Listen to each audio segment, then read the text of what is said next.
Kolkata TV ডিজিটালে Bhaswati রয়েছে আপনাদের সঙ্গে। আর যে বিষয় আপনাদের জানাচ্ছি বা বেশ কিছু সায়েন্টিফিক বিষয় আপনাদের জানাবো। আপনারা কি জানেন যে বিদ্যুৎ অর্থাৎ পৃথিবীর যে কক্ষে আবর্তিত হচ্ছে সেই আবর্তন থেকে অর্থাৎ পৃথিবীর এই আবর্তন শক্তি থেকে বিদ্যুৎ আবিষ্কার হচ্ছে। বিদ্যুৎ যে আবিষ্কার হতে পারে, বিদ্যুতের ব্যবহার যে আসতে পারে, এটা কিন্তু নাসার একদল বিজ্ঞানী তারা প্রমাণ করেছেন।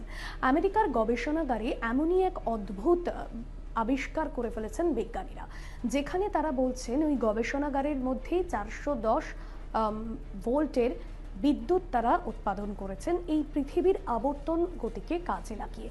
পৃথিবীর আবর্তন নিয়ে তো আমরা অনেক কথা অবশ্যই ভূগোলে পড়েছি, তবে এই আবর্তন গতি যে চৌম্বক ক্ষেত্রের কাজ করে সেটাও আমরা জানি। তবে যেভাবে বিদ্যুৎ উৎপন্ন হয়, কারণ বিদ্যুৎ তো এই মুহূর্তে দৈনন্দিন জীবনযাত্রার সঙ্গে ভীষণভাবে জড়িত, বিদ্যুতের ব্যবহার ভীষণভাবে গুরুত্বপূর্ণ দৈনন্দিন জীবনে, আর সেই বিষয়কে মাথায় রেখেই কিন্তু পৃথিবীর আবর্তন শক্তিকে কাজে লাগিয়ে এই বিদ্যুৎ উৎপন্ন করা হচ্ছে।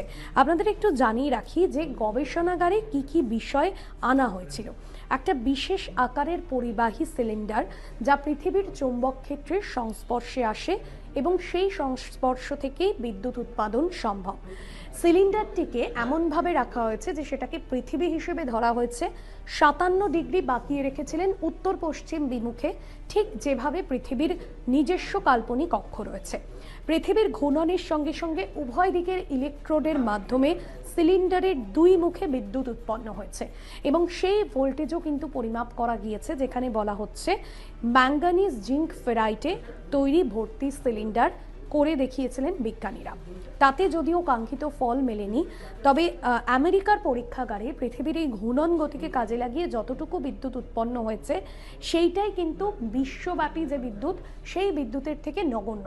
তবে আগামী দিনে এই নাসার বিজ্ঞানীরাই বলছেন, যেটা তারা সামান্য একটা সিলিন্ডারের মধ্যে দিয়ে পরীক্ষা করেছেন, পরবর্তীকালে এইটাই কিন্তু অনেক বড় আকারের দিশা দেখাতে পারে এবং যে বিদ্যুৎ উৎপন্ন হচ্ছে সেই বিদ্যুৎই কিন্তু যদি ঠিকঠাকভাবে পৃথিবীর আবর্তন কক্ষকে কাজে লাগিয়ে উৎপাদন করা যায়, পরবর্তীতে সেটা বড় আকারের ভোল্টে উৎপন্ন হবে, এমনটাই আলোর দিশা দেখিয়েছেন নাসার বিজ্ঞানীরা আমেরিকার এই গবেষণাগারে।